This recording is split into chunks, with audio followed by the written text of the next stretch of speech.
تو یہ چیز غیروں سے آئی ہے,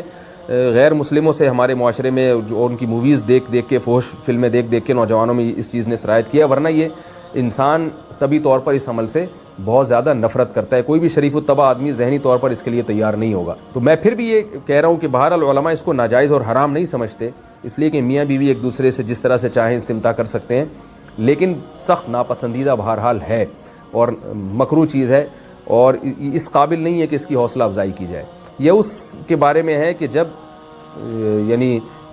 جو ہے وہ ادخال کیا جائے اس فم کے اندر, اس جو ہے مرد اس میں باقاعدہ جو ہے وہ تلذذ حاصل کرے. اگر ایسا نہ ہو بلکہ باہر سے استمتاع کیا جائے, جیسے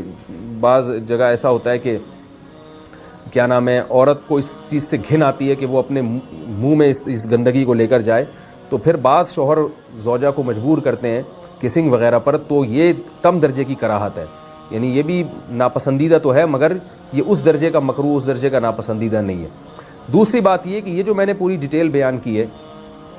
یہ اس صورت میں ہے اس کے مکروہ اور ناپسندیدہ ہونا کہ عورت اس کے لیے ذہنی طور پر آمادہ ہو. یہ بات خوب یاد رکھیں, اگر عورت کو اس عمل سے گھن آتی ہے تو پھر مرد بیوی کو اس کام پر مجبور ہرگز نہیں کر سکتا,